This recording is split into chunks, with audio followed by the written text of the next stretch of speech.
welcome to, well, I'm not entirely sure what to call this thing yet. I'm Nick Engvall, and for over 20 years, I've been working in the sneaker business, from building eSpace's first blog to complex sneakers to being employee number 9 at StockX, worked for Stadium Goods, Finish Line, consulted for brands all over the place within the industry. Through all of it, I keep meeting people who are building things that matter, that are doing cool shit, that is not just chasing the hype and actually creating things. And this show is about those conversations, the unplanned entrepreneurs, the people who saw a problem and couldn't not solve it, the ones who built companies out of basements or ideas that came from frustration or, the famous napkin stories, just refusing to accept that things had to work the way everyone said they did. Now, this show was previously called Outside the Box. It might still be called Outside the Box. I don't know. I'm actually kind of curious what you think the show should be called. I'm also building a brand called Pursuit of Something, which is a little bit more about chasing your dreams. And it's what I'm doing right now, trying to figure it out, trying to create my own lane, become a full-time creator in 2026. And that's why this show and these conversations matter to me a little bit beyond the typical sneaker content that I create, because I'm really trying to create something that I can take the learnings from these conversations and apply them, or at least attempt to apply them to the things that I'm doing currently. And I'm not really interested in like the polished TED Talk type stuff. Like, there's plenty of that out there. I want like the real stories. I want to know, the crazy things that happened, the things that made it feel like you couldn't go further, those moments where you're about to break and, kind of figured out a way to get through it, and how you did it, who you did it with. Those are the kind of questions and those are the kind of topics that I want to dive into. And this first episode of the show in this format is with my friend Chris Kaufman. He is one of the co-founders of StockX. We worked together in those early days, and, there was just 9 or 10 of us in a room in Detroit trying to figure it out and trying to get an app out there for everybody to have a stock market of things, as they used to call it. But, it turned out to be really successful. I don't think it turned out the way that a lot of us thought it was going to turn out for us all personally. But I do think that, it was one hell of a ride. And Chris and I talk about that. We talk about leadership, empathy, burnout, the constant restructuring, and all that causes for companies, and really what makes teams work. It's a really honest, funny conversation because we just really had a good time working together. And this conversation was really a reminder of that. I think if you have ever tried to build something with other people, you'll recognize a lot of yourself in this conversation. So let's get into it. And yes, let me know if I should call the show Outside the Box. Maybe it's called the Nick Engvall Podcast, since it's just me. Maybe it's called Pursuit of Something, or Pursuit, or I mentioned Unplanned Entrepreneur. I don't know. Let me know what you think the show should be. Anyway, let's get into it. I hope you enjoy this one.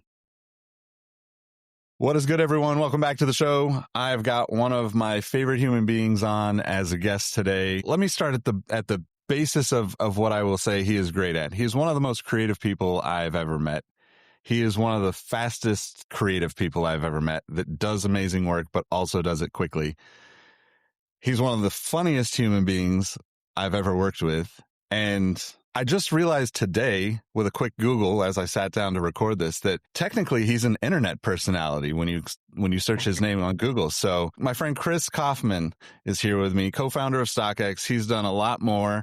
I want to say UpTo, right, was the calendar app you were a co-founder of. And I'm forgetting the other one right now. But Chris, welcome to the show. Good to catch up with you, man. I've been waiting to catch up with you for a really long time. And you went and wrote a book. So now we have a great reason to get on here and talk. Yeah. Well, it's great to see you. It's been too long. And as Carlos Sliwa would say, thanks for glazing me up. Yeah. Absolutely, man. Anytime.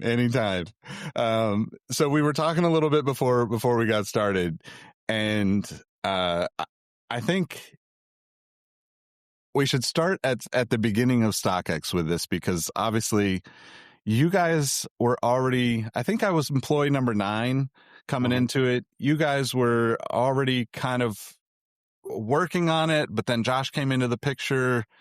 You and Greg had been working with Dan on Soul something. I can't remember what you guys called it. Soul Trade. Soul Trade, that's right. Mhm. Soul Trade. Oh yeah, that Soul Trade LLC was the yeah, the early days. That's right. And like it's so crazy. Like I think it turned out way different than any of us expected for our personal experiences, but also way bigger than any of us could have ever imagined in a lot of ways. So Yeah. how did that all start for you behind the scenes, being in Detroit, being a part of that kind of family of companies for a little bit there and doing the startup thing Mhm. there, and then, obviously sneakers wasn't like a focus for everybody until like a very short window where it just ramped up so quickly. Yeah, and like Greg and I, at the time were coming from UpTo, and that was completely unexpected. We knew we were winding that business down, and we'd done that for 4+ years and never really hit a point of critical density, and we weren't in a position to raise more capital. But Dan Gilbert had invested in that and stayed close to that, and I had known Dan since 2006 when I interned at Quicken out of undergrad. Ultimately, StockX came about because we were in the process of UpTo getting acquired by Yahoo, and in the 11th hour, Dan asked to meet with us and talked us out of it. And we were going to move to Sunnyvale. We were ready to go. Um, we were figuring out where we were going to live. Ultimately, he said, "Hey, like you're Detroit guys. You told me that you want to be here. You want to build businesses, create jobs, be a part of revitalizing the city, and so many incredible things have happened over the last 15, 20 years. It's Yeah. impossible to count at this point. And I love California. Wasn't necessarily opposed to a little more sunshine. I think it's about 19 degrees outside right now in Detroit. Um, and it'll be like this for the next 4 months. Um, but Detroit was home, and something special was happening here, and we definitely wanted to be a part of it. But the Silicon Valley acquisition is not a bad resume builder for people who are serial entrepreneurs and probably had some more startups in their future. But ultimately Dan convinced us to bail on the Yahoo deal, stay in Detroit. At that point, we kind of this conversation, which was, well, what are we going to do? And he had this very, let's say, like not baked at all idea around applying stock market mechanics to secondary retail. And we're kind of like, how does that work? What does that even mean? And he was kind of like, no, that's it. Like, that's the whole idea. But I think you guys can figure it out. And, very early on, sneakers came up as a potential product that could function the same way as stocks do in the stock market, bid ask marketplace, leveraging core tenets of the stock market and those mechanics. And we started working on it. And in the beginning, none of us knew anything about sneakers. I mean, we talked to Dan's kids, like they were all into sneakers and they would hang out at Foot Locker on Saturday mornings, and we kind of started noticing that was a thing. But we knew design and engineering and business and operations, marketing, brand building. Like we knew all those things really well, but we knew nothing about sneakers, and we knew nothing about the sneaker culture. We knew nothing about the history. And we also didn't know how to get all the sneaker data that we needed. Yeah. And that's where Josh came in, because we started building this thing, and for a long time it had no name at all. And we were doing a lot of research around trading platforms and market mechanics, and figuring out how to layer that type of UI into the experience without creating a ton of friction.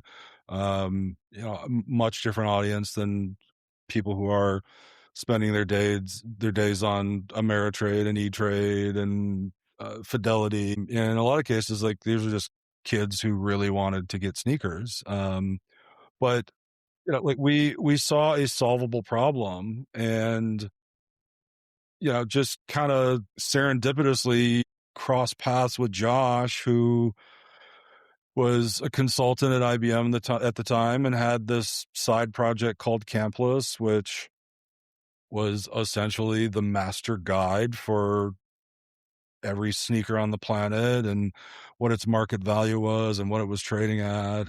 Josh, also was a sneaker guy. Like, he understood the culture. He collected sneakers. I think we all became sneaker collectors to a certain degree, over the last decade. But in the beginning, I think, like I did like yard work in sneakers. Yeah. I didn't know anything about, like, I didn't even know that, like, it was still a thing, really, like, Yeah. that adults were into. And, that was such a cool experience because we spent so much time just on discovery Yeah. and going to sneaker swaps and sneaker conventions and talking to people and just learning about what was motivating people and why it was important to them. Then bringing on Josh and pulling in all that data and having somebody that really, not only understood the culture but was a part of the culture was really important to understanding that we had to hire people like you, because we had no idea. And then I think those first couple years, the first year, any startup, as much as people say, like, 100% sure this thing was going to work and we knew we were onto something, like, we thought we were maybe onto something, early, and then things started to pick up a little bit and we thought, okay, we're probably onto something. But there's still so much doubt, especially doing something that no one's ever done before. And it's really hard when every single person you talk to, you're like, we're going to apply stock market mechanics to a secondary retail market that sells sneakers. And I was like, what the hell are you talking about? Yeah. Yeah. Like, most people are like, that's the dumbest idea ever. You guys are going to waste all this time and money. But I think, what it comes back to is, any successful startup, you have to really understand the problem you're solving. And I think, Yeah. even though the way we were kind of explaining it in the beginning was, maybe a little convoluted, maybe a little hard to understand, like, we knew that at the core of what we were doing, there was a problem that needed to be solved, and there needed to be price transparency in the industry. There, needed to be a solve for combating counterfeit goods, which were flooding the market. And there needed to be a way to centralize things and democratize things. And things were so fragmented at the time. And there was so much stuff that was just, like, happening in Facebook groups and Instagram messages, and eBay was the Wild West. And there's really no way to quantify all of that data. And, I think about, what happened with trading cards when the internet came around. And you and I grew up at the same Yeah. time, and you collect baseball cards. And in 1990, any baseball card you had, you thought you were the only person in the world that had it, and you thought it was worth a shit ton of money. And it was because no one else in the neighborhood had it. Yep. And like, you're comparing with your friends and looking through your books of cards, and then all of a sudden the internet comes around and all of this data goes online, and everybody's like, oh, there's actually a lot of Ken Griffey Jr. rookie cards out there. And Josh would know that because he made a desk entirely covered in them. But you start to learn, yeah, like, there's a lot more supply in some of these things than we thought. There's less supply in other things that we thought. Prices are all over the place. There's no, true market value on many of these things. And sneakers was a lot, like, things, there were so many things that were overpriced. And I mean, sellers were not happy with us in the beginning, Yeah. because it started to eliminate the ability to overcharge. Democratizing any market will do that. And, there's always people that can take advantage of what's going on and don't love when things change. But, I think in the long term, looking back, like, it's created so much opportunity for people. And still, like, there are two things about StockX that I think are the coolest things that came out of it. And one is the fact that we brought so many people to Detroit who never would have even visited Detroit and ended up living in Detroit. And many stayed in Detroit, even post StockX days. There's many who are still there at StockX. Some of them have met significant others and stayed and bought houses, and like that's super cool to me because it really did change people's lives. But the other thing is StockX sellers have made way more money off of StockX than StockX has. And it has created legitimate, thriving businesses and just really successful economic models for people. And, I don't think that we ever realized how much of an impact it would have from that perspective in the early days. And, we also had no idea that the business could be so big. One of the things that so much of a business is timing. And, you say like, there are the things you can control, there are the things you can't control. You can build a smart, dedicated, passionate team full of smart people. You can have a killer business model. You can model out all your financials and projections and, manage your resources effectively. You cannot control the timing. And, I think that part is largely luck.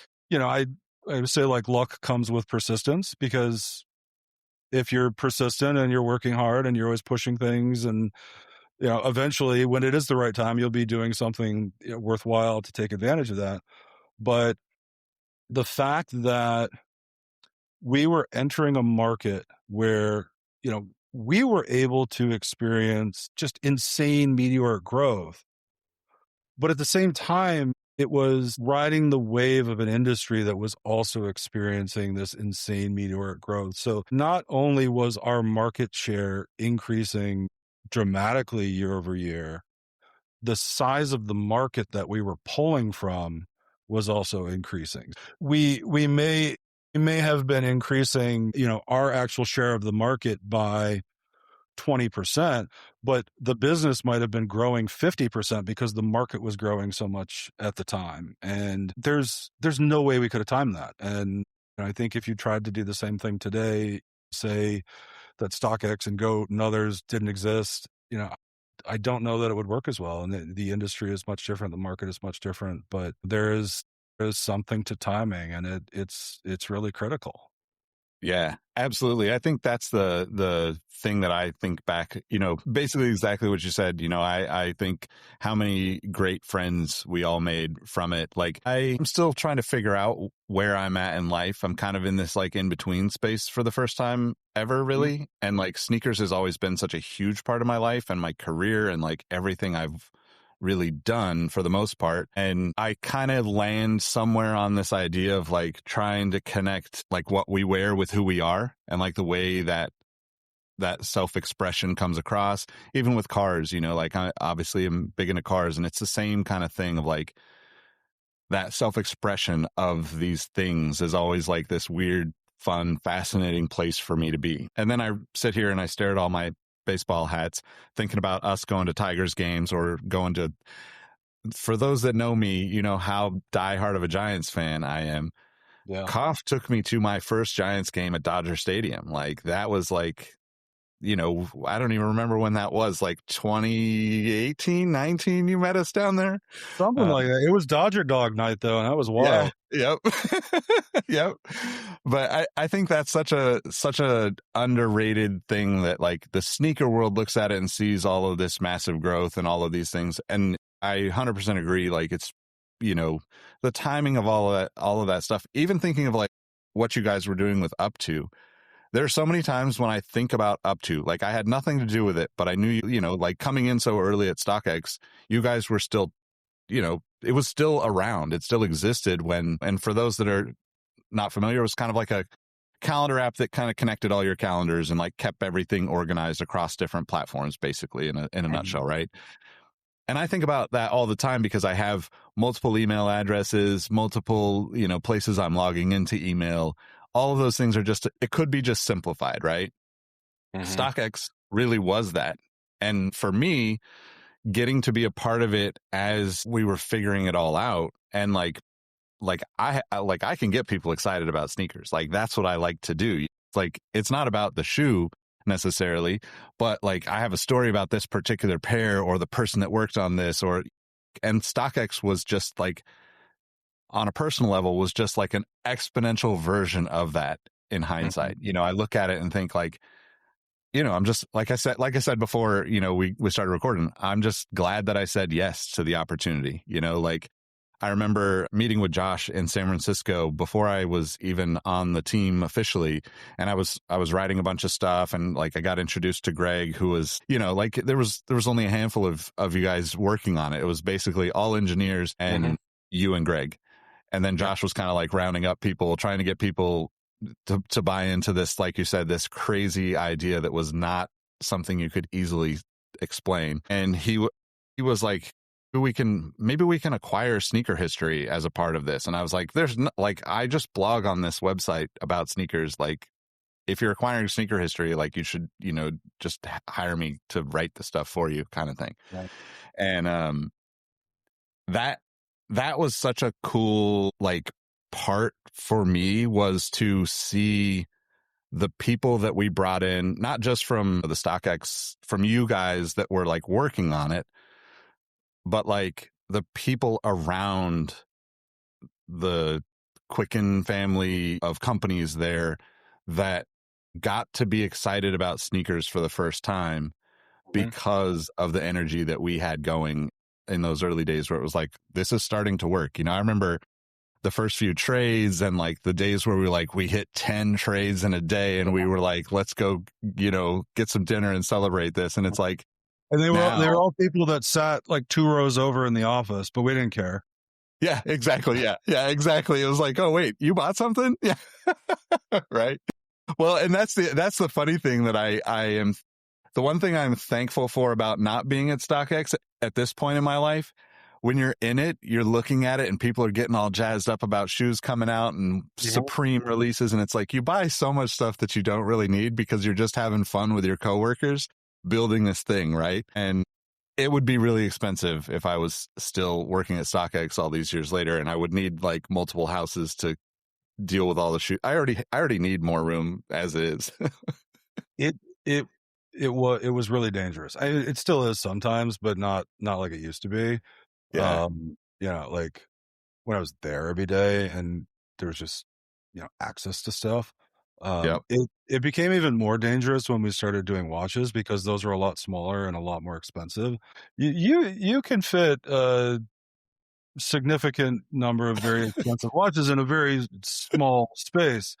Compared, I mean, you could basically put $5 million worth of watches in a sneaker box if you really wanted to. But it was like there was something about like yes, so like bit of an occupational hazard from a paycheck perspective, but at the same time, I like a lot of us were doing it because we just wanted to be a part of it, Yeah. and Yep. we wanted to be a part of the culture, and we wanted to feel like we were part of that club, and there was something really cool about that, Yep. and there still is, and I still, I would say like I appreciate sneakers because of the stories that people like you told about them and tell about them. And there's so much about the history and the culture and like the nostalgia that they tie back to that I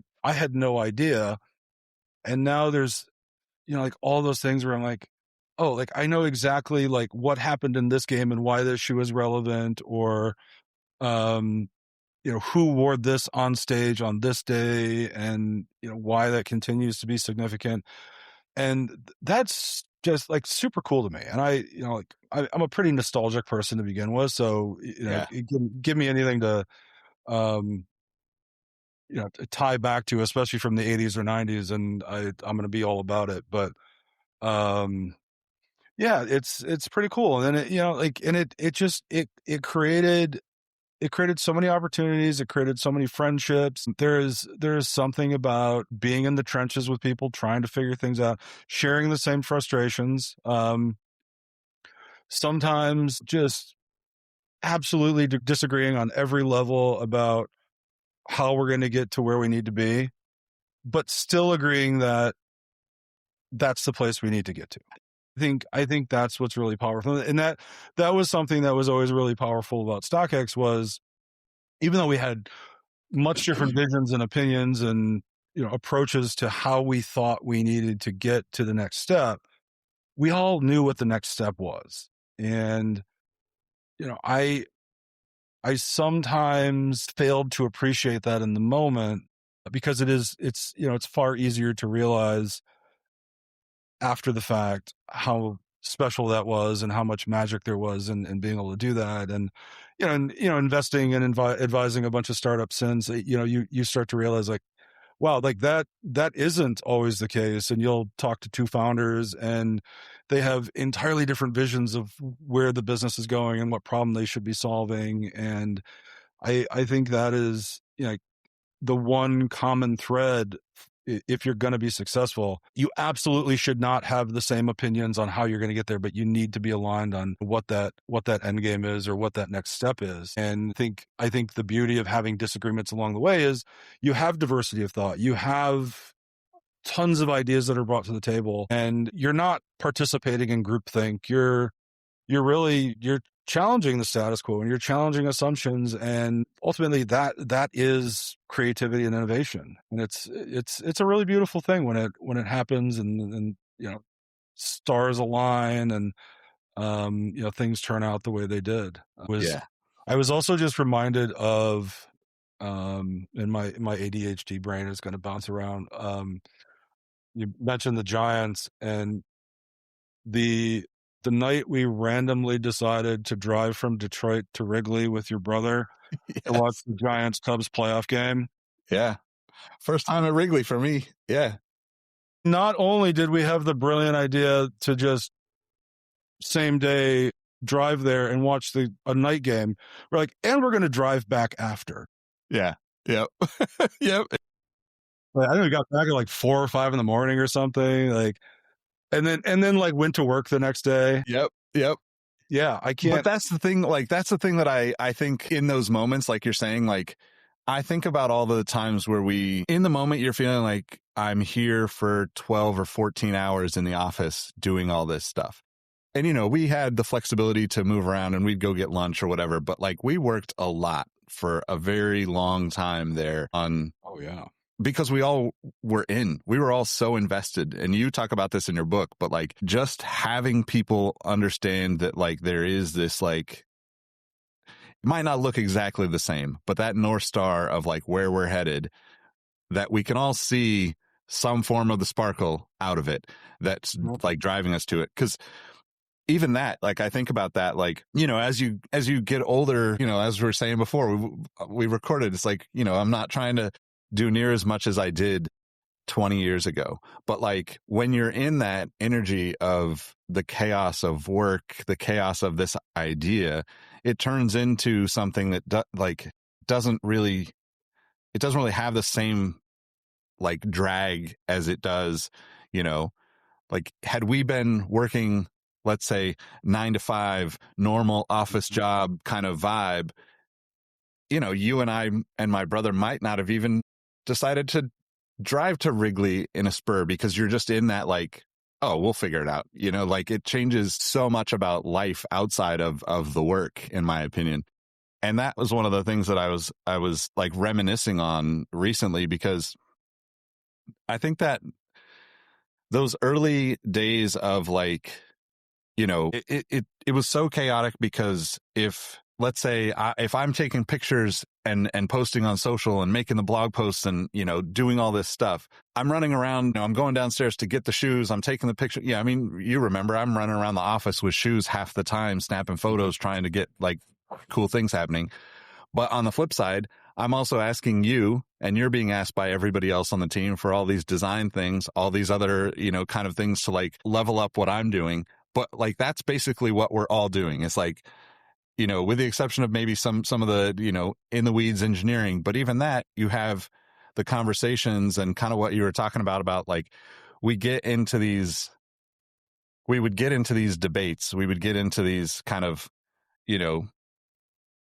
I don't want to say it's like arguments necessarily. Yes, there are times when that happens, but it's because everybody's so passionate about it.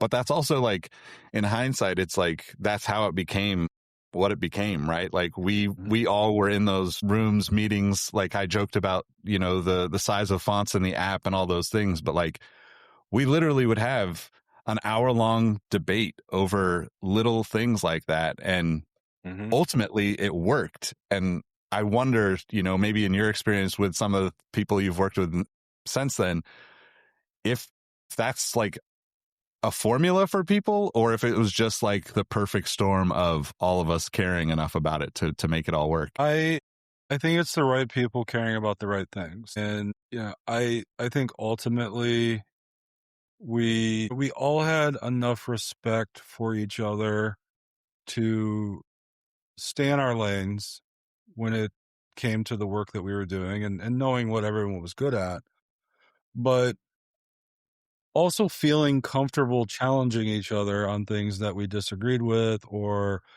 areas where we maybe saw a better way to do something. So, even though no one else was trying to design the app besides me, everybody cared about it.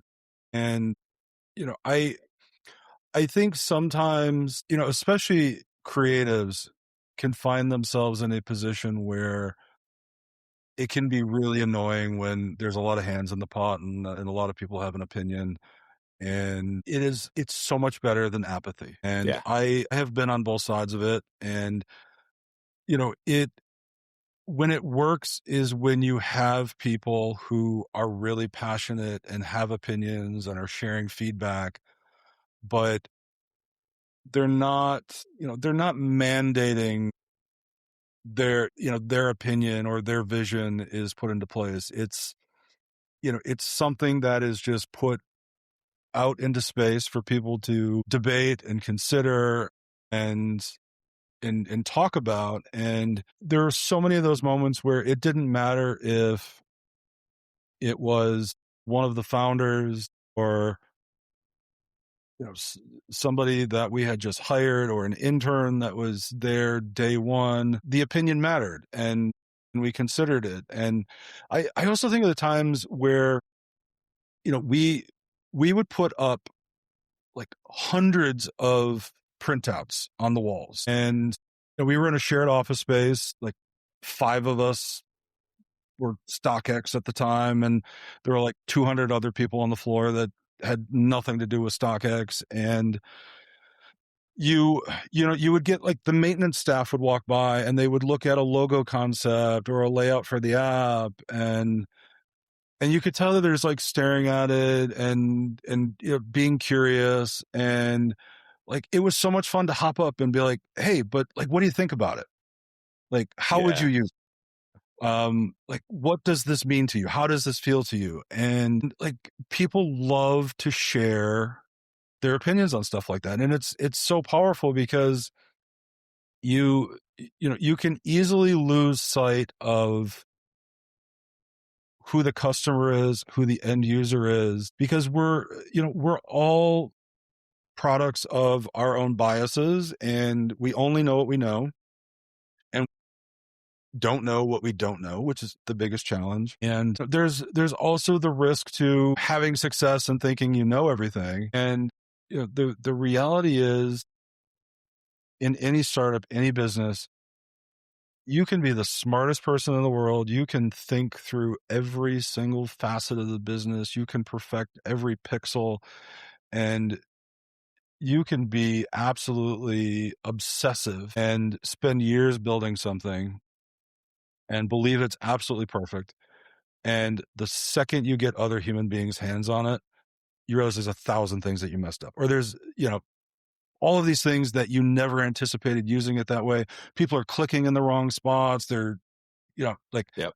looking at the wrong things or scrolling to the wrong, and then you just realize like, I'm not the target audience. I'm not the customer, right? Like it is my job to understand the customer and meet the customer where they are and not be the customer. And that can be really tough because, one, you have to be able to listen and pay attention. And two, you got to let go of your ego and admit that, yeah, maybe I don't know everything. And actually, I probably don't know most things.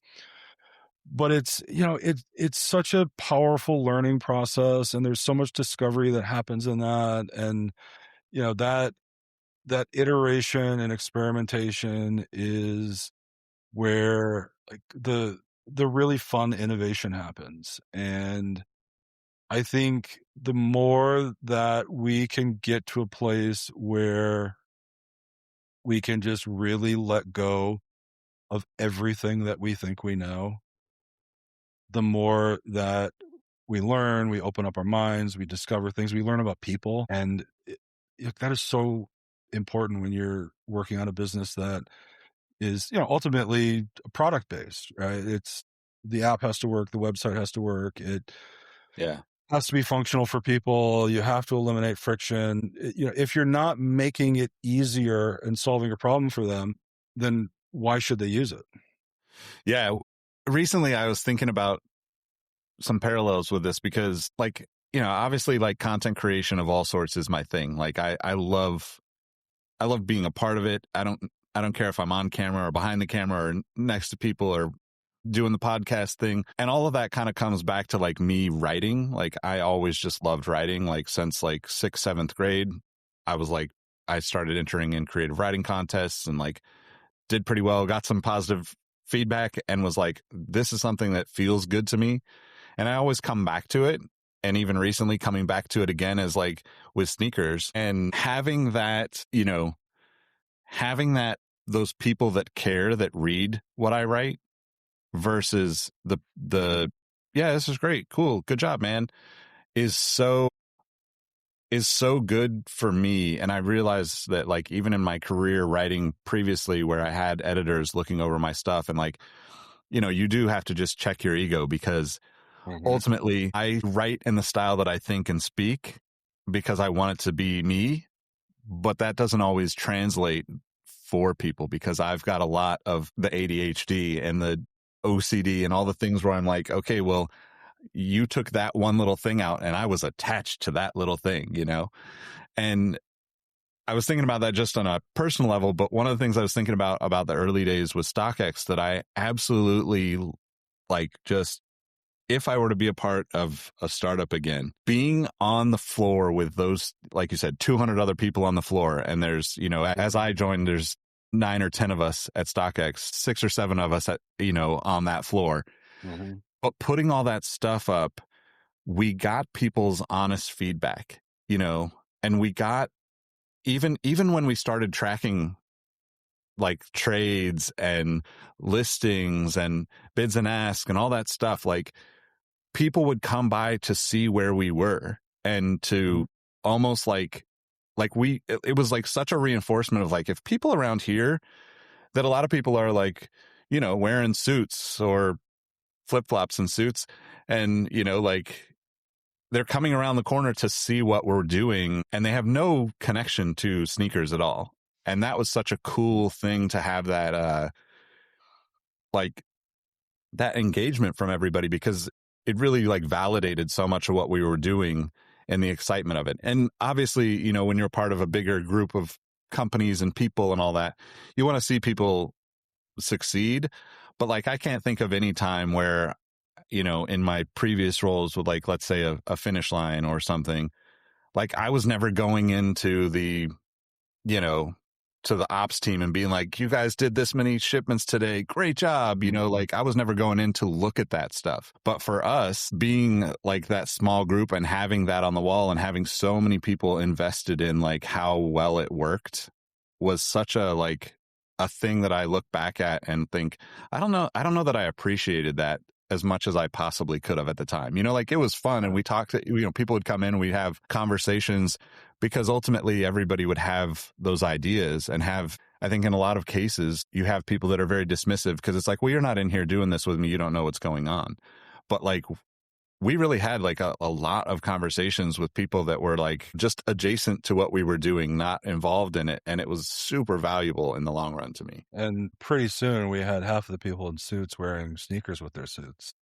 Yeah, yeah, exactly. And that was, I look at that now. And one thing I was going to go back to that you said earlier, I think like we both come from that era where the nostalgia is the 80s, the 90s, the baseball cards that, I remember getting baseball cards and like looking at the sneakers that the guys were wearing and all that stuff. But what I think is also a part of my journey, I have shoes that I've worn for particular things that, like shoes got destroyed wearing them because I went and did a run or went to the racetrack and got them all muddy and they just fell apart or whatever. And like those things, those stories that you get from wearing them within it are that much more powerful. I popped into my head because I remember Greg getting his Jordan. I'm going to get Greg on here at some point, but Greg getting his Jordan 1s, those black and gray Jordan 1 lows. And like, it was such a like cool, he was so excited to just have them, and like that kind of validation or feeling like you're part of, like you're further connected to what the bigger movement of all of this stuff is outside of our 10 to 15 people or whatever it was at the time.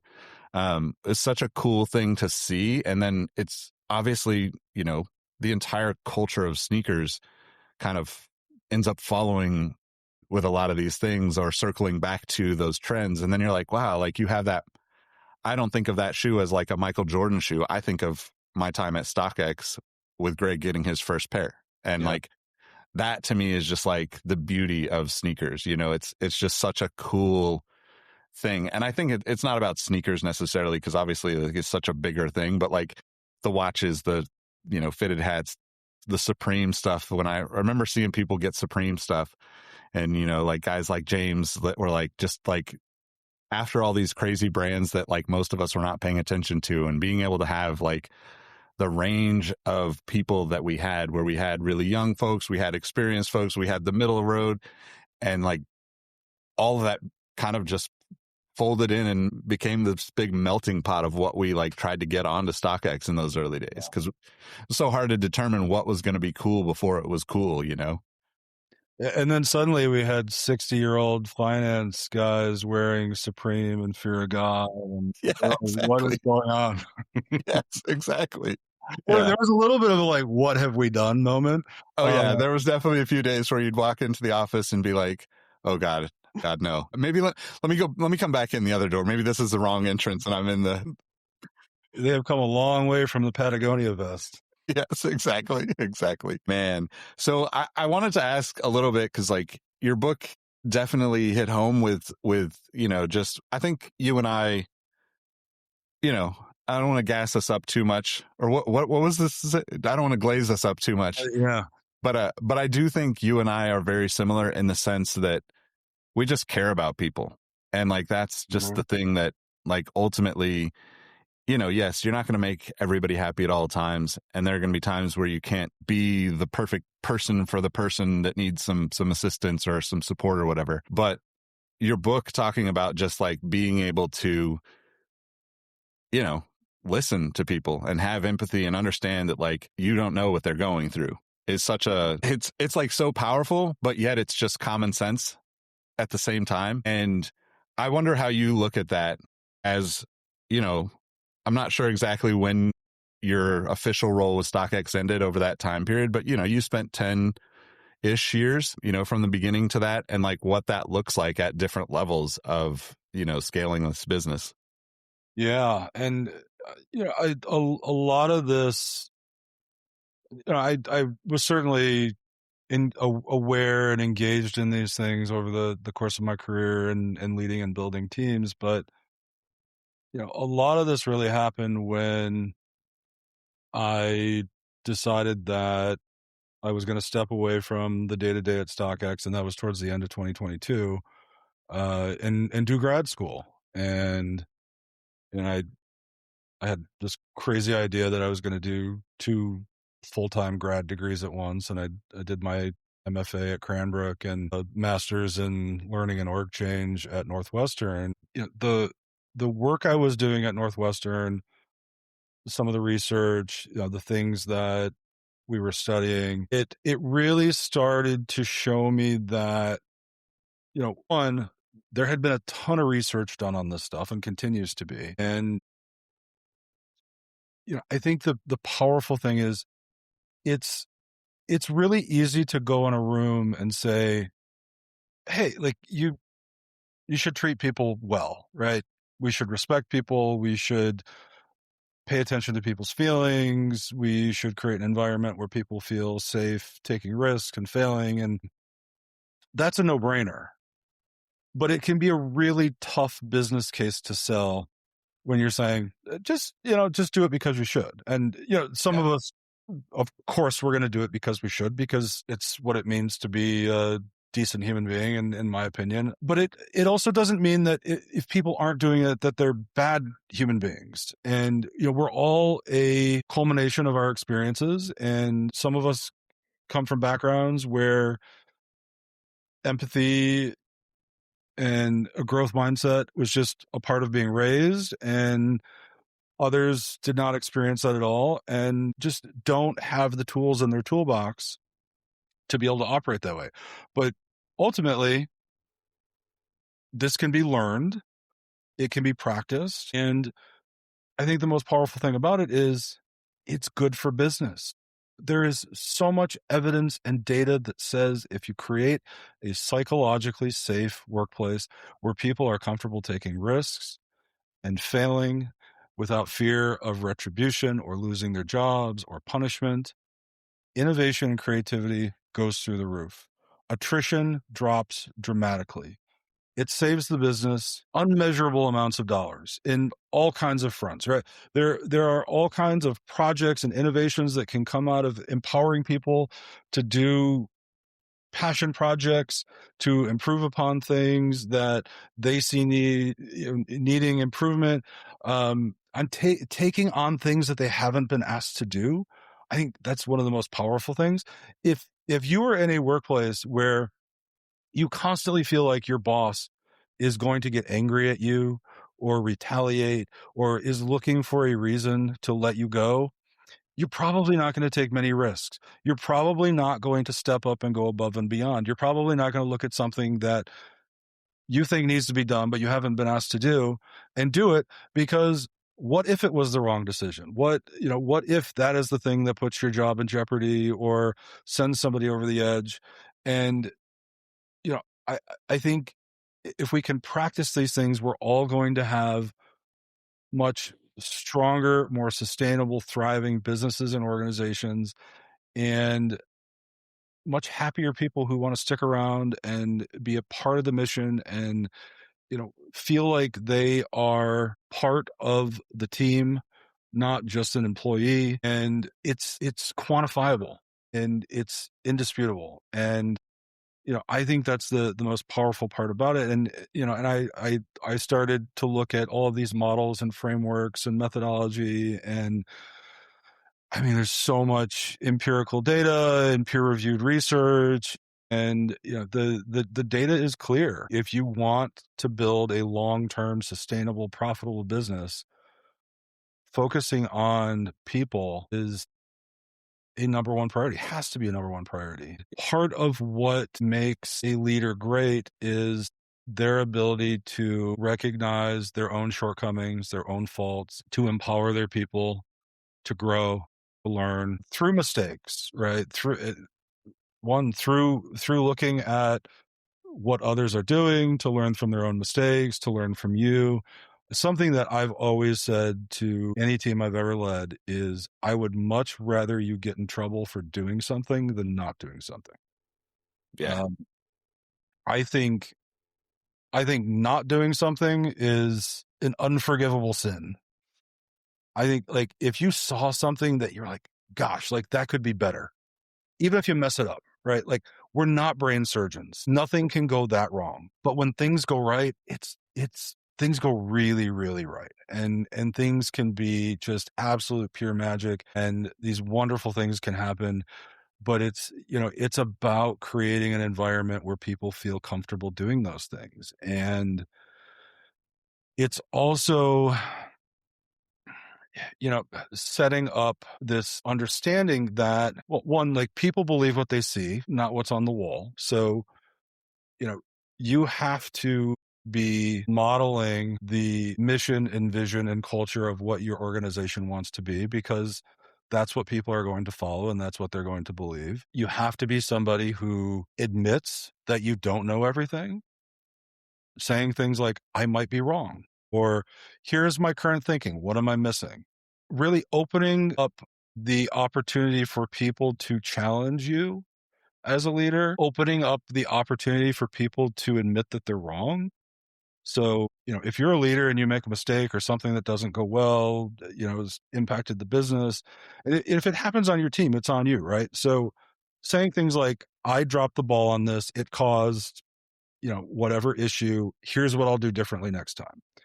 And the more you do those kinds of things, the more you say those kinds of things, the more that other people are going to say, okay, like I can admit mistakes. I can have open, vulnerable conversations. As a leader, I said, like there's a difference between vulnerability and disclosure. You don't need to tell everybody in the office every detail of your personal life to be a vulnerable leader. And actually you shouldn't, right? Like, um, but there is something about a leader who says, you know what, you guys, I've been a bit off today. I'm working through some things.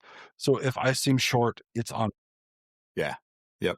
Little things like that. It just says, I'm human and it's okay for you to be human too. And it seems like really simple stuff, but I think I think we really underestimate how little it happens.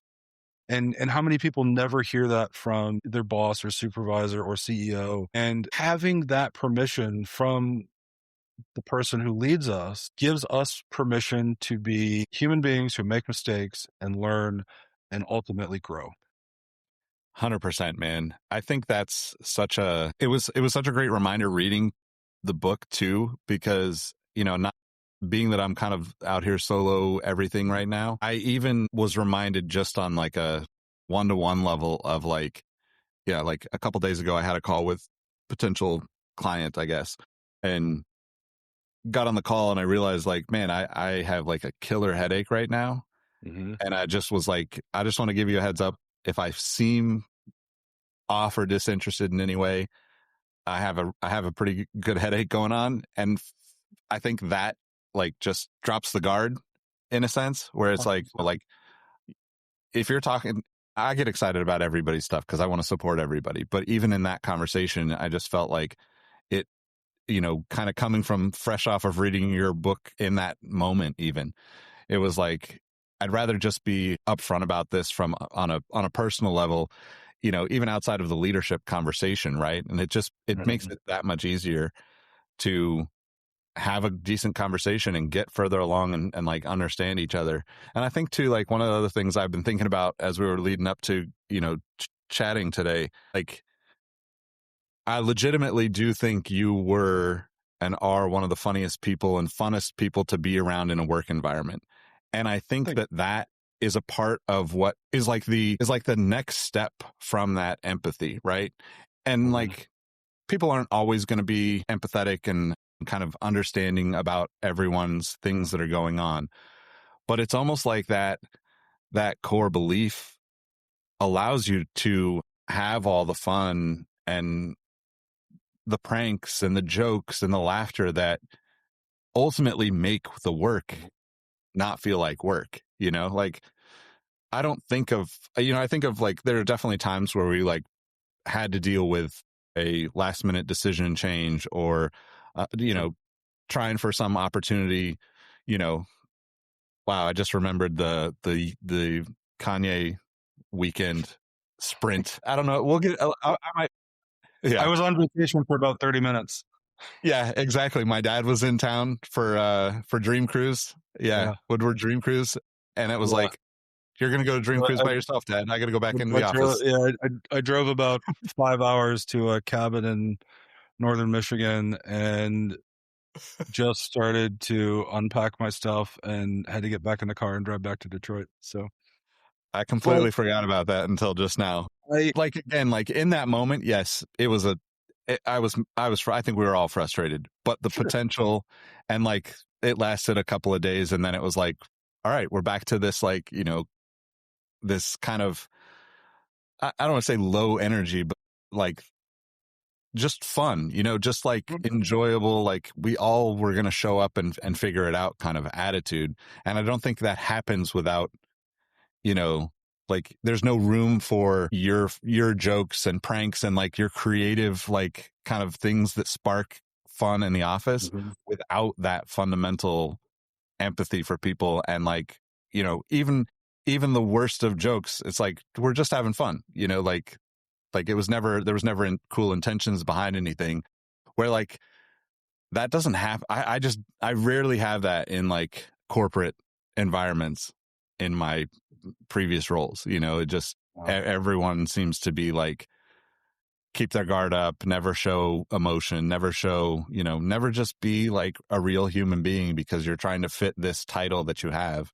Mhm.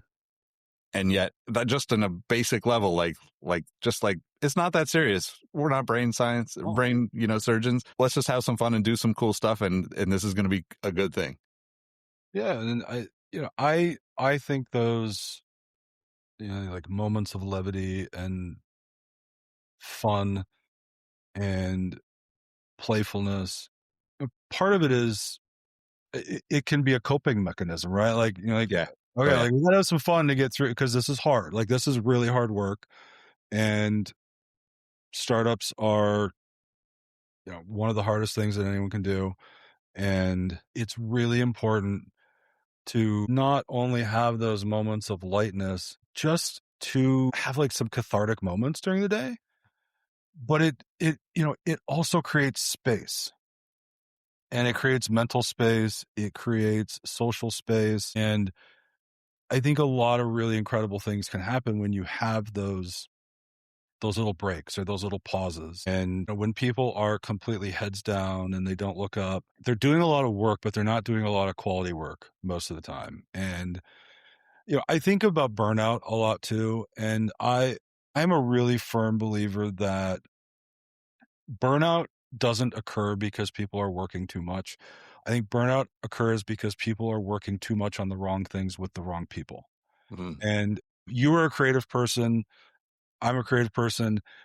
We both know what it's like to be really passionate about something and just working on it for like 20 hours straight and not even thinking about eating or sleeping, and you got to like force yourself to go to the bathroom because you're so like excited about working on it. And when you get through that, you don't feel burnt out at all. You feel Yeah. energized and excited, and you want to do it again. And I think that's something that we have to remind ourselves of. And this is why office work can be really challenging, and when companies get big, it's really hard to avoid the trap of people responding to 500 emails a day, and spending 10 hours on Zoom meetings, and you've got meetings about meetings, and it's it's that kind of stuff that can be really demoralizing to people from a time perspective. And especially when you're dealing with creative people and creative teams, like they want to do the work. Yeah. They want to be hands-on. That it's what is what feeds their soul. And you've got to be careful that you're giving people enough time and space to do that, and to also recognize that there's nothing creative that can be done like an assembly line. And downtime for creatives is productive because I think like creatives not doing anything for a little bit of time is like a tree in the winter, right? A tree that is dormant, it is stored up energy, it is in a process of regrowth and renewal, and it doesn't bud in the spring if it doesn't have that period in winter. And it's a part of its process, it's a part of its regrowth. And I think creative people are very much the same, where sometimes staring into space for an hour or 2 hours is the most powerful thing you can do, because there's all of these like really amazing things that are generated from it. And you have to refresh your brain. You have to you have to give a chance for yourself to mentally decompress. I think a lot of leaders get it wrong where they're like, oh, these, designers should be able to crank out a certain amount of things a day. Writers should be able to write a certain amount of words a day. And, I can tell you as a creative with a design background, having worked with many people who are writers, you will have days where your very best people will do the work of 10 people in one day. And they may have 2 days after that where just like nothing happens. Yep.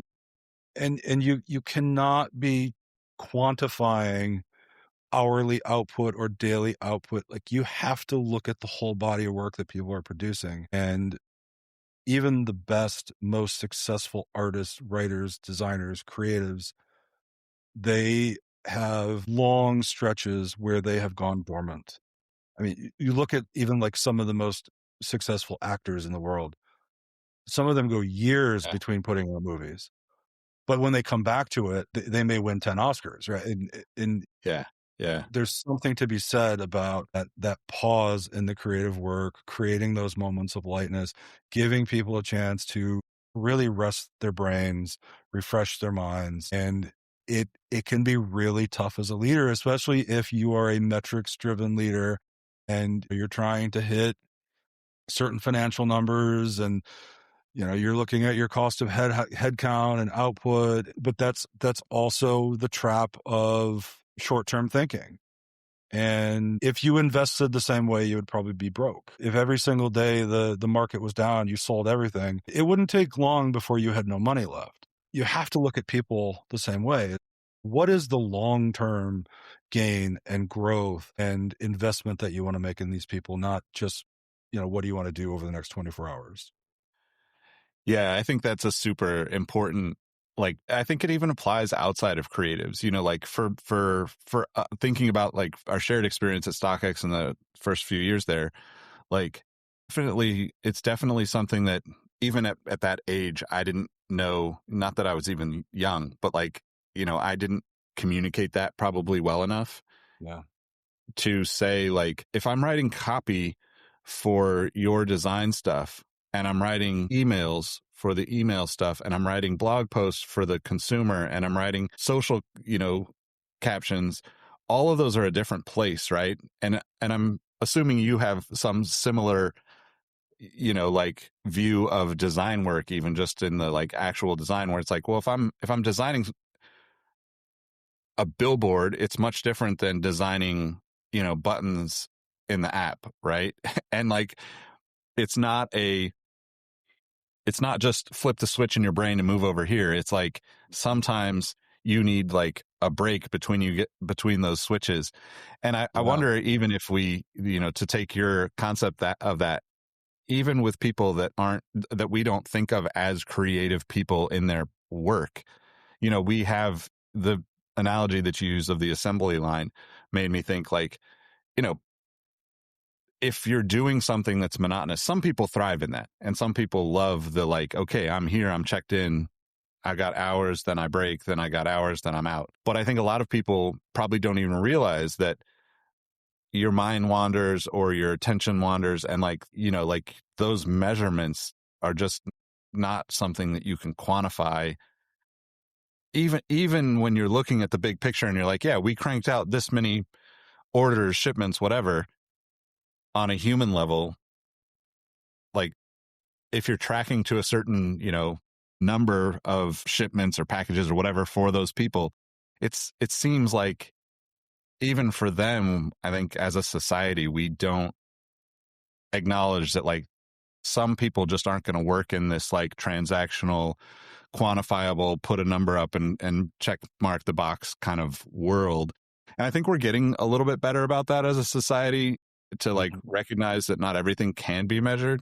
But it is really interesting to think about like how, especially with the experiences that I've had and at StockX, we just probably could have done so much better work in so many cases. Not to say that it mattered. There is an element of like, hey, 80% is, ready, ship it, kind of attitude with some things. But then you also have like an interesting point about like, people just feeling comfortable to put out that work is another layer to that I don't think. I think we're headed the wrong direction in that sense of the world, right? Because we look at, like YouTubers or TikTokers or whatever content that we're all consuming, and we see these kind of like perfect people, perfect stories, perfectly edited videos, and think I can't put something out until it reaches that level of perfection. But like, like if I look at the blogs that I wrote even in sneakers 20 years ago, I'm embarrassed at how I wrote back then. Like everything that I did back then was just like, don't get me wrong, like I can see that I was passionate about it and I know I loved it and I was like, this is what I'm going to do. But I'm sure even for you with design work, you look back and think, yeah, that was some weird stuff I was doing back in the early days of this project or that project, or like, why did I think that? And we don't realize Sometimes it was 6 months ago. yeah, exactly. Yeah. Sometimes I read things that I wrote and I'm like, how did I get there? Like, go ahead. I think that's a really great point, and I think process is so important. And most of what we do is process. And I think, also, especially in creative disciplines, most of the work you do never sees the light of day. And I think most people fail to realize, like, there's so many things you do that are just never used. And it's not a bad thing, but what we see in all of these contexts is just the tip of the iceberg. And we don't see the hundreds of sketches and iterations and drafts that are never used. And the thing is, you would never get to that tip of the iceberg that you see without doing all of that work below the surface. And I was thinking about something else you said about people working on an assembly line, and I was thinking like how powerful it could be if for a period every week an assembly line shut down and everybody who works on the assembly line just gets to share ideas about things that would make their job better, the process more effective, right? Because we've been doing this for 50 years, we continue to do this the way we're doing it. And there are people that are sitting there all day and are like, if we would just change this one little thing, this one little motion, move the bin to the right side instead of the left side, it would save how many hours? Think about things like, do we change the process when there's right-handed versus left-handed workers? So many things that rarely get considered because corporate loves blanket policies. Yeah. And it's so hard to break through those sometimes, but it's it's those kinds of things that make the biggest differences, because like those incremental gains really do add up over time. And I also think when you look at the history of most of the innovations and inventions in the world, like how many of those were an accident? Like so many. Like Yeah. so many things exist because something went wrong and then something amazing came out of it. But you also have to be looking for those moments, right? Like and I think this comes back to the creative process where, like, yes, we design a lot of things, we draw a lot of things, we write a lot of things, we go through a lot of iteration, we essentially throw away a lot of that work. But if we do that without looking at the things that may have been working in there and the things that we actually could use and the things that might be effective, there's so many processes where you go through all these iterations and then you look at the first thing you did and you're like, it's basically where I started.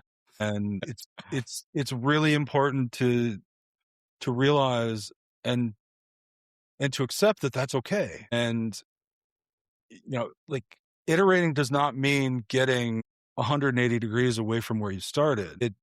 It means refining the best idea, whatever that is. And usually that's, within a few degrees of, what that starting point was, assuming that, you're working from a well-informed perspective and you've done your research and your customer and audience.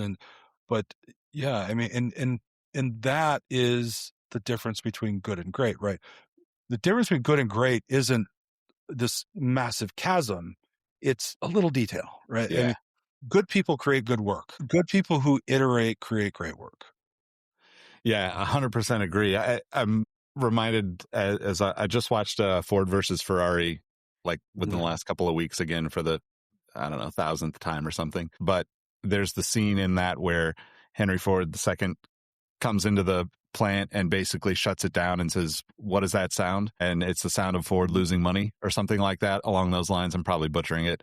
But like that's such a, even today, I feel like that's a common thought process for a lot of leaders in, the CEO level roles, that you don't leave that room. And you're spot on. I wonder, like, if you had the openness, the open lines of communication for that, could you, whether that's production or not, like you said, moving the bin from one side to the other for right-handed versus left-handed people, all these things could make not only be more efficient and more valuable for the company, but also just make the team's life easier in so many ways.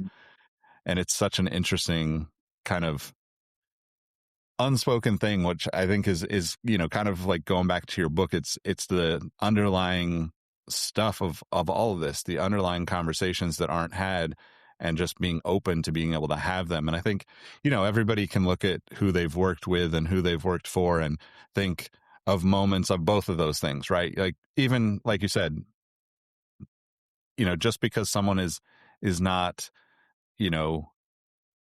empathetic in the way that you first think of it, doesn't mean that they are not, doesn't mean they're a bad person. It doesn't mean they're doing it intentionally. Yeah. We just all have so many things going on. But I think that space is so important to getting to, I think of, like, even just speaking of like the iterations, I'm ADHDing here with you. The One of the things that I was thinking about the other day when I first reached out to see if you wanted to come on is you brought so much fun to, I think, the overall kind of energy of StockX through your, as you say that, I think of iterations, right? I think of like the data team logos that you created. You made all these little things, and we made t-shirts, and like I've got a StockX fitted hat that I don't even know if we ever made those publicly available, but it was like you were like, oh, let's test this out. Let's see if this works. And of course, those things, and those, like, not necessarily physical things, but I think of all the things that you iterated on that we don't think of as iterations, even. You taking the logo you did and putting it on a water bottle or like those are kind of iterations in like a different form of what we really think about creativity. But it probably is, again, not something that's quantifiably measurable, but so important to have. I remember like Dan Doan and Blaha, and like those guys are so excited to have their own little thing, doing the data work, and like those types of things. What does it cost? A couple hundred? I mean, I remember we had this conversation, way back when, but it's like, what does this cost us? A couple $100, and it's worth, tens of thousands of dollars in happiness for like a handful of people, if not more. Yeah. And I think, those, I call them like the ands. There is an epidemic of pizza parties and organizations, right? Yes. And that's fine if it's an and the water bottles and the swag, right? It has to be an and. Yeah. But if you are paying people well and appreciating them and valuing their work and giving them opportunities for growth and learning and career advancement, and then you say, oh, here's a really cool custom fitted hat or a hoodie that's specific to the team you're on. It's amazing how much pride and appreciation people have in those things. It can be dangerous when it's in lieu of the really important things. Then you're like, oh, great, I got a hoodie instead of a raise. Yes. That is really dangerous, right? But it's looking at the holistic employee brand approach, which it's really important. And it's also asking people what they want. Yeah. Yeah. I can tell you that the finance team does not want the same things as the engineering team, and the marketing team wants entirely different stuff. And I mean, not even joking, made the finance team at StockX Patagonia vests. and they acted like they won the lottery. Like, they were so happy. Yeah. Yeah. It was like the greatest thing that they had ever seen. And you realize that it's important to listen, and it's important to pay attention to what is going to be meaningful to people. And StockX was one of those companies where it's a cool company and people love wearing the logo and saying that they work there, and that's not always the case everywhere.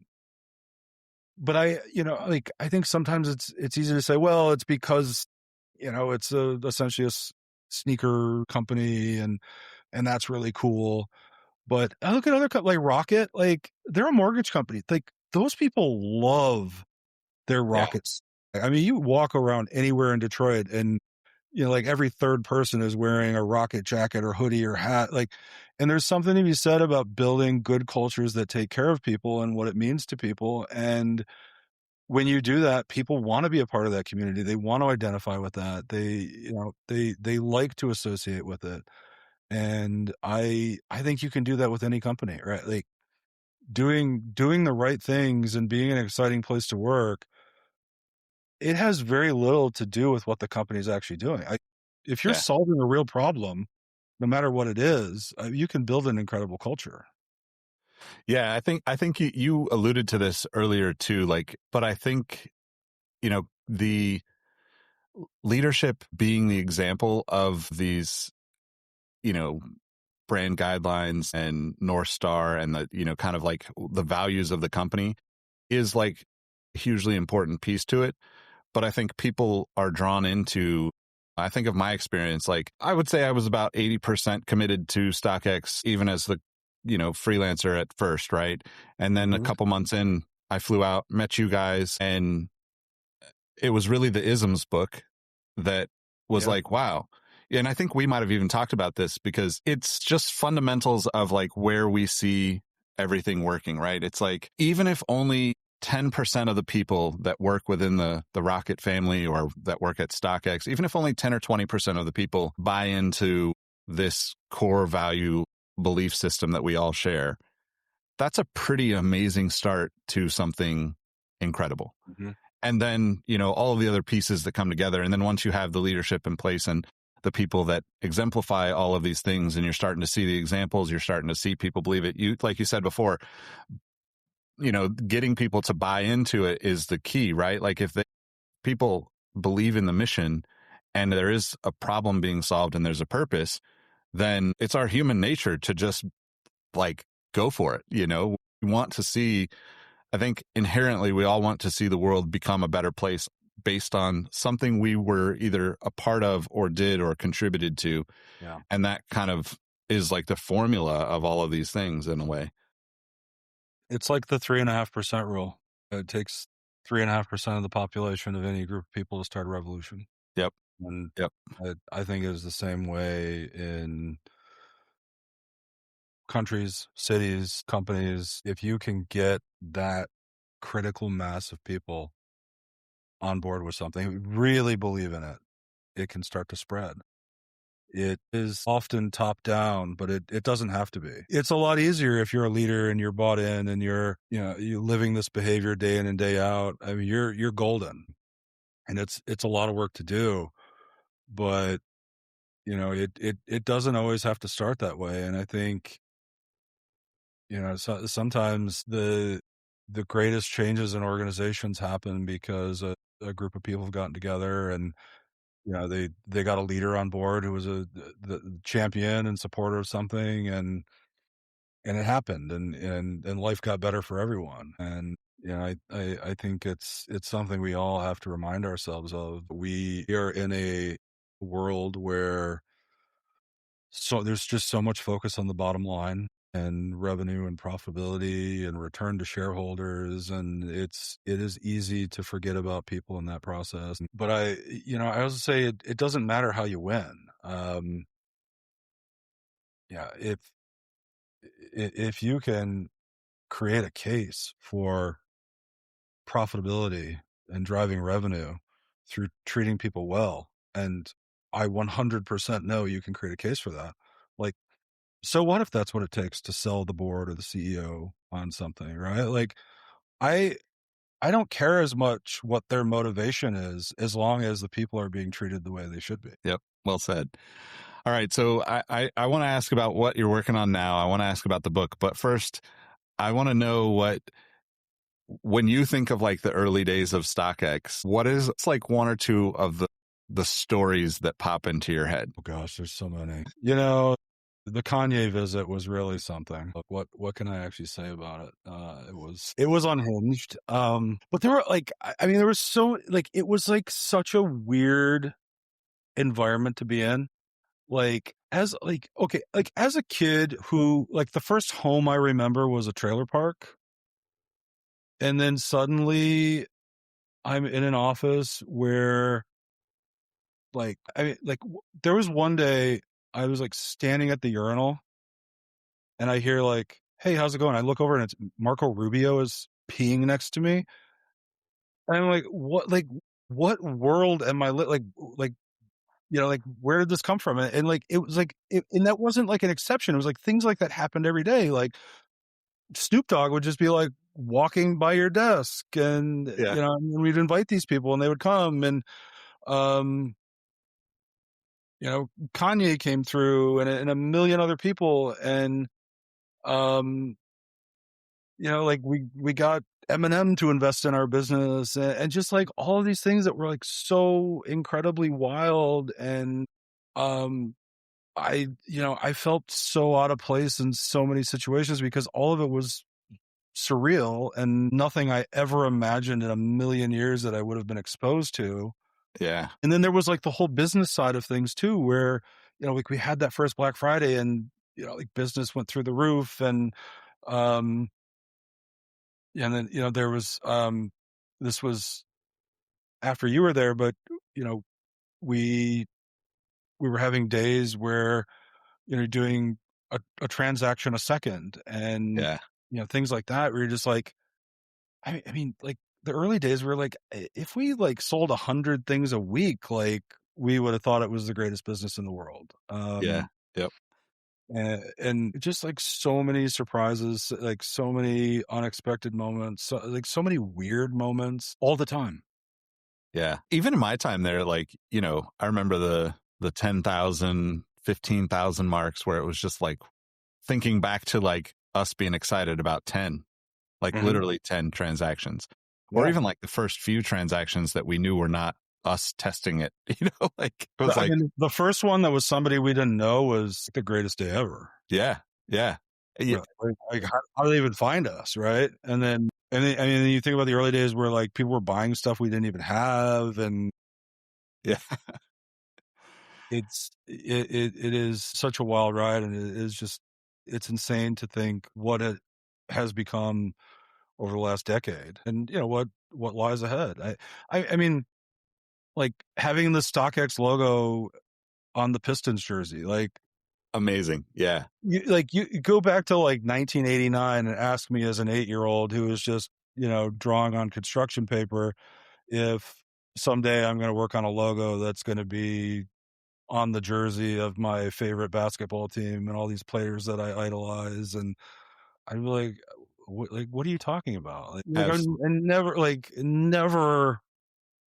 I mean, I never imagined that I'd be able to talk to a girl, let alone like have something like that. All right, like it's Well, and to take that a step further, I just actually recently wrote about like Cade Cunningham getting a signature shoe from Nike and, Mhm. that being in the works.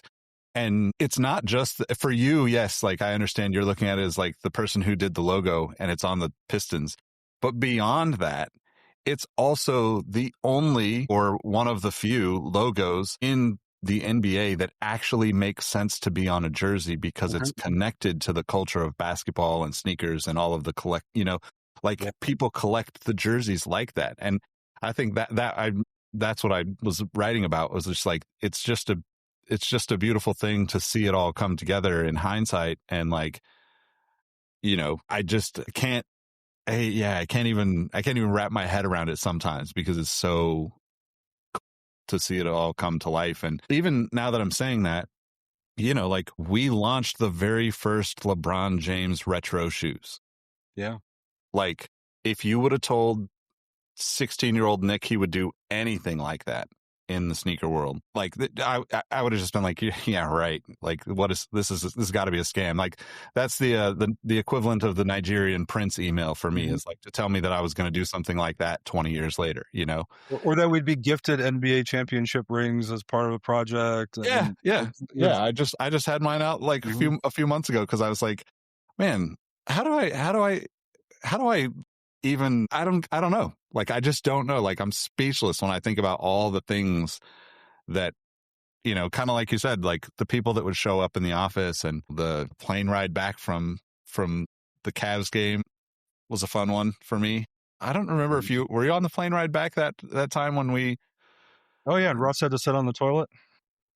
Yeah, I was on the toilet one way and he was on the toilet the other way. Yeah, that was a crazy one. That we'll have to get onto that one another time. But I'm actually, I want to hear about what you're working on now, because like the art stuff that you're working on is super, super exciting to me. Yeah, so I feel like I'm finally having things calm down, like post book launch, taking a little bit of time the rest of December to kind of decompress and focus on some of the book stuff and do some podcasts and other interviews and things. I'm going to get back into the art stuff in January. I'll be teaching again at Eastern Michigan. I took a couple of semesters off, but I'll also be an artist in residence in the 3D department there. And I feel like it's going to feel like Cranbrook all over again, in a way where I get to spend a lot of time around a bunch of creative people with, no parameters, no guardrails, just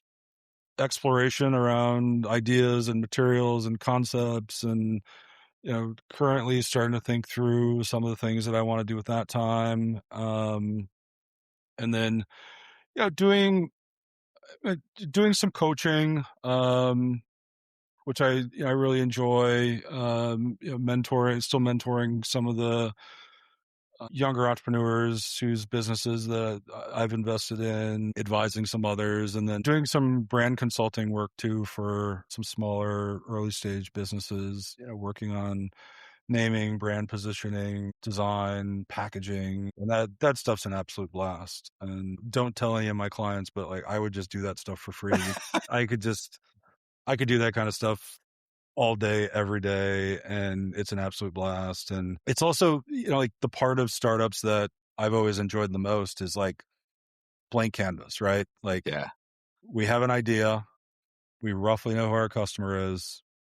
How do we package this in a way that it makes sense to them and, makes them want to interact with the brand? And that stuff is just an absolute joy to work on. Yeah, it's I think we're very similar in that sense. Like I would echo the don't tell anybody that I would do it for free, but I find myself, just somebody reaches out with an idea and is like, I can hear, depending on how much I can learn from them or about them, through LinkedIn or wherever they're coming asking questions.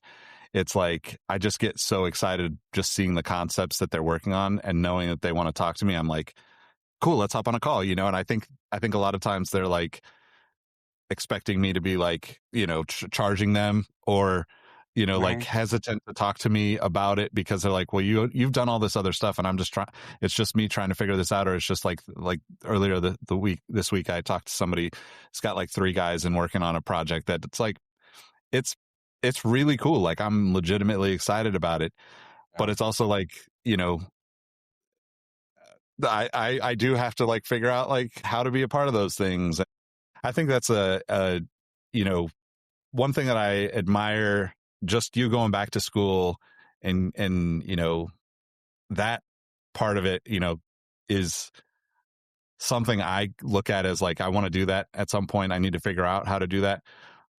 And the thing that you kind of alluded to there is just like being around that energy is so powerful too, right? Like just being around the people that are figuring it out, and not necessarily the same way that we have to do it in a business sense, where we're hired because we have years of experience and we get there quicker, but like you also have you have a narrower scope of how you can think of things, the businesses progress. And it's kind of an interesting, catch-22 for us all in the creative world. But Yeah. And it's so powerful to put yourself in an environment where there's just endless people who are smarter than you in countless different ways.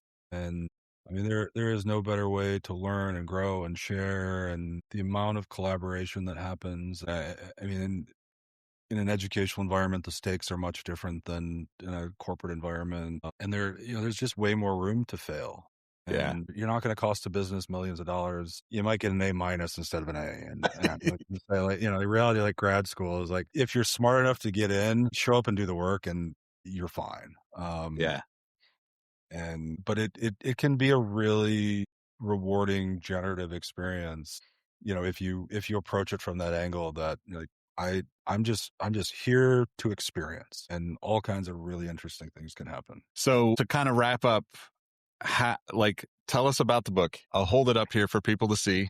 I want to know how it came to be, and in your experience with it, do you see yourself writing more books in the future? Did you enjoy it? Like, what's it been like? I know it's been really successful. I saw the bestsellers. I think it was on Amazon bestsellers, and I don't know how many other bestsellers it's on, but it's really great. For me personally, knowing you and knowing how much truth there is in it, it's inspiring. It makes me want to get out there and like do that same kind of thing. Yeah, there are a lot of ideas that I had, a lot of ideas that I could actually structure once I started doing some formal research and studies around these things. But, I was originally approached to write something about essentially building creative teams and running creative teams, and that would be interesting. But then I was really thinking about the things that go into making a good team, which makes a good creative team or any other team. And I said, I think this can be a lot bigger, and I think that could do something in a way that it fuses research and empirical data with anecdotal examples and evidence, and hopefully ties it together in a way that is digestible for a wide audience. And the way I tried to write it was basically writing it for myself at different points in my career, and thinking about when I started out 25 years ago, what was my mindset? What did that look like? What are the things that I should have known then, when I first started leading a team? And, everybody starts leading a team with, it's one person, right? Like you get one person, and then it grows from there. And then, thinking about, um, being a founder of a multi-billion-dollar global company with thousands of people, and what that looks like. And, I wanted there to be takeaways for people at every stage of their leadership journey. And, I wanted it to be something that felt conversational and, not preachy. And, I also wanted to present it from an angle and through a lens of don't know everything. And I'm still learning, I'm still growing, continuing to build on the things that I know, and hopefully get that across in the chapters of the book. There was you did a great job with that, especially in thinking like the kind of the different levels that people are on in their journeys. Like there's one specific example that you talk about, which we don't need to get into because I know we're getting up on time here. But for me, you have an example of not being in a meeting, like where people kind of take that to heart, get offended. And it's like for me, like I've had that literally like the exact same three people, and two people are having a meeting without me. And like, it's like, wait a second, like I have to be responsible for this type of, like, how am I not in the conversations kind of situation? Like I've literally had that happen. And that was one of those things where I was like, oh, this is, I can, for people that haven't read it or people that have, like, I'm sure those moments, the way that you put them together was really awesome, because like, I feel like all of us have had very similar experiences in different ways, different places, obviously, but it was very, very relatable. And like, I'm sure people can say, oh, that's exactly where I come into this journey kind of in their mind. And so much of it is obviously, a lot of things are personal experience and they're not unique to me. Many of us have experienced over some point in our career, but I think there's an opportunity to encourage reflection too. Sometimes these things happen and we have these feelings, and it doesn't mean there's anything nefarious happening, but it's important to reflect on why some of these things do happen. And sometimes it is that there's not a culture of transparency and people are gatekeeping, and that certainly happens, and it's something that's got to be dealt with. And uh, other times it's just people are moving quickly, and just kind of impromptu meetup in the hallway that turns into a meeting that isn't properly communicated to everyone else. And then other times we're bringing our own baggage to the table. Yeah. Yep. If you go from a company that has a terrible culture, there's no psychological safety, you know, felt like you were on the defensive the whole time, and then you go to a culture that is well-meaning and is doing the right things, it doesn't mean that the trauma and experiences from before are suddenly gone. And Yep. it can sometimes be easy to assume the worst in people. And sometimes you may be going into an organization where people have actually figured out who should be in meetings and they're trying not to waste people's time. But it's really important to reflect on our own experiences and our own baggage and the things that we're bringing to the table. And like any relationship, work relationships are no different in that regard. Yeah, definitely, man. So empathy at work, how can people find it? Where should they be picking it up? And how can they find you outside of this? Yeah, anywhere you can buy books. It's on Amazon, Barnes and Noble, Walmart, a bunch of other booksellers. My website is christopherkaufman.com. A lot of information there about the book and coaching and consulting and other things. You can always find me on LinkedIn and Instagram and all those other places too. And if you search for me, apparently I'm what did you say? I'm an internet personality. Yeah. Which yeah. Okay. I don't know how that comes to be, but I mean, they could have went with author, entrepreneur, right, designer. Right, yeah. No, like instead I'm like a Kardashian or something. They could not have gotten that more wrong. I mean, you're a personality and you're on the internet, I guess. At the very basic level, I guess there's some truth to it, right? But yeah, my idea of body wash, my idea of body wash is shampoo. Like it's already soapy up here. You just may as well do the whole thing and be efficient. Yeah, I mean, there's nothing internet personality about me, but it's funny, so I'll take it. Well, I do have to say, one of the things I admire most about you, and I know I've been doing some glazing, but that's just because we haven't caught up in a long time. But you are always down to have some fun with things. Like I saw your Thanksgiving post. Like I love that about you so much. I aspire to be more open to my costumes in the future because of you, because I always have been a hesitant person about that. Like I feel like I have a baseball hat on and a hoodie and some sneakers, and that's my uniform. And even for holidays, like that's my uniform. But I do really appreciate how much you let loose and have fun with things. And I know the book is very important and very business oriented, but I think part of what I love about working with you and getting to know you over the years is that you have both of those pieces of your internet personality that people definitely get to see a little bit of when they're following and get to know you. So, well, everyone should be a clown in a Thanksgiving parade at least once in their lifetime. Exactly.